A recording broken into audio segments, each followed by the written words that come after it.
Hello everyone, welcome to my vlog. तो आप सभी सोच रहे होंगे कि ये कहाँ निकल पड़ी मैं इतना सारा सामान लेके और ये छोटू सा बैग। वैसे तो ये छोटा है पर इसमें मेरे मोस्ट इम्पॉर्टेंट और नेसेसरी डॉक्यूमेंट्स एंड आइटम्स रखे हुए हैं। और ये देखो, ये सूरज भी कितना प्यारा लग रहा है ना आज। और देखो, आप सबसे बात करते करते दिल्ली एयरपोर्ट पहुंच गए। वैसे मेरी कोलालमपुर की फ़्लाइट दिल्ली एयरपोर्ट से ही है, तो अभी जाके तो मुझे चेक इन करवाना होगा, इमिग्रेशन करवाना होगा। अभी तो बहुत काम है। तो सिक्योरिटी चेक में कितने घंटे? 1 घंटे टोटल, हमें 1 घंटे लगे। हाँ, लगाने के बाद हमें लगी है जोरों की भूख। Immigration and security check done. अब हम जा रहे हैं पेट पूजा करने, सो लेट्स गो। हम पेट पूजा के लिए निकले ही थे और बीच में हमें ये स्टोर दिखा और हम स्टोर में गए अंदर। और वहाँ पे जब जो आइटम्स रखे हुए थे गाइस, वो इतने प्यारे थे, हमारे कल्चर से रिलेटेड एकदम छोटे छोटे आइटम्स थे जो बहुत ज़्यादा अट्रैक्टिव था। और ये जो भैया तबला बजा रहे हैं वो इतना सूदिंग था, इतना सूदिंग था, मतलब बहुत बहुत ही अच्छा था ये जगह। मुझे तो मन हो रहा था कि मैं कुछ ख़रीद लूँ, बट मुझे अपने पैसे बचाने थे ताकि मैं मलेशिया में खर्च कर सकूँ।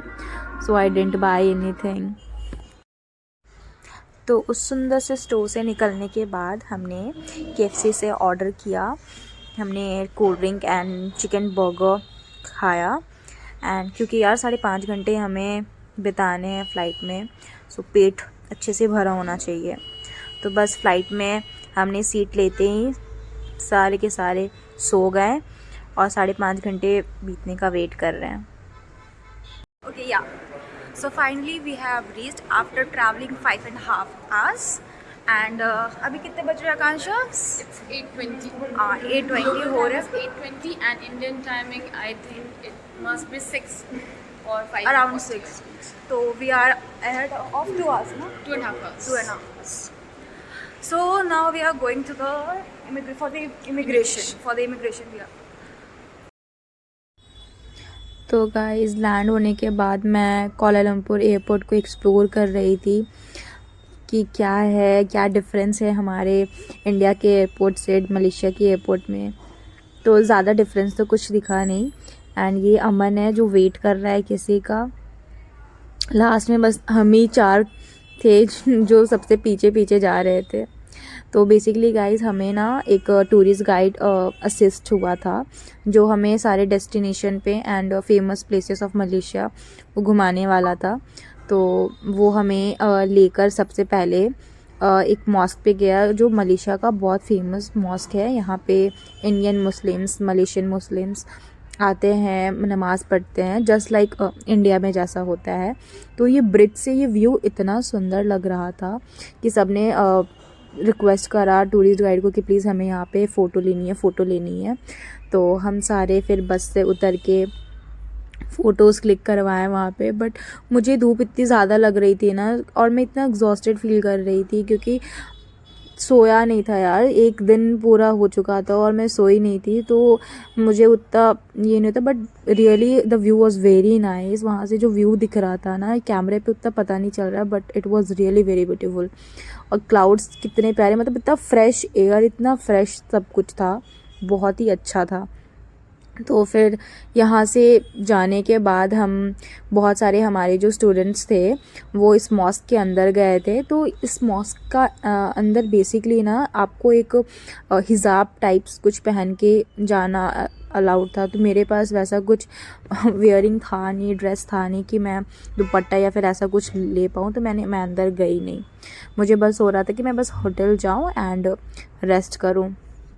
तो इतना एग्जॉस्टेड फील करने के बाद हमारे क्लास के लड़के माहौल बन जमाने बैठ गए बस में। बस शुरू कर दिया, हरियाणवी गाना बजा दिया और नाचने लगे। बट हाँ, उसके बाद तो सारे के मूड बहुत लाइट हो गया था सबका। सब बहुत ही इन्जॉय कर रहे थे क्योंकि भाई एक ही बार, मतलब हर बार चांस थोड़ी मिलेगा। तो होटल में सिर्फ 2 घंटे रेस्ट करने के बाद हमें शाम में लेकर आया गया एक होली प्लेस था बेसिकली। जैसे बहुत ही बड़ा फेमस यहाँ का कार्तिकेय जी की मंदिर है जो यहाँ के लोग इंडियन हिंदूज़ जो हैं बहुत मानते हैं, बहुत मान्यता है इस मंदिर की। तो फिर हम वहाँ पे विज़िट किए। और वो जो मूर्ति है कार्तिकेय जी की वो इतनी बड़ी है ना, कैमरे पे इतना पता नहीं चल रहा है, बट वो काफ़ी मतलब काफ़ी फीट थी वो। मुझे पता नहीं है, मुझे एग्जैक्ट फीट नहीं पता कितनी फीट की होगी वो, बट वो जगह भी बहुत सुंदर था। मतलब नेचर इतना सुंदर हो सकता है।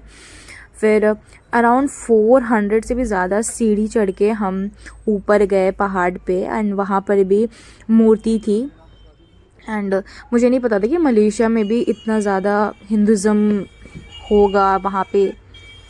तो बस मुझे लगा कि हाँ ये लास्ट डेस्टिनेशन होगा, देन उसके बाद हम होटल जाएंगे एंड रेस्ट करेंगे। बट हमें उसी दिन ट्विन टावर के लिए ले जाया गया, क्योंकि नेक्स्ट डे हमें कुचिंग के लिए निकलना था। तो ये जो सामने आपको दिख रहा होगा ट्विन टावर, जो कितना सुंदर लग रहा है, इतना एलिगेंट लग रहा है।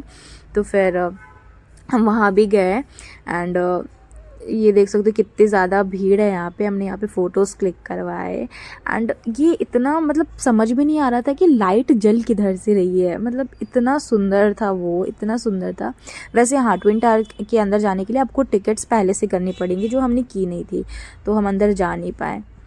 और बस यार, अब तो इतना ज़्यादा एक्सॉस्टेड फील हो गया, मैं तो जाते ही सो जाऊँगी। लिटरली बहुत घूम लिया यार। ये मेरा फ्रेंड प्रथम है, ये भी इतना एग्जॉस्टेड फील कर रहा है। बस हमें निकलना है। So bye guys, please like and subscribe our channel.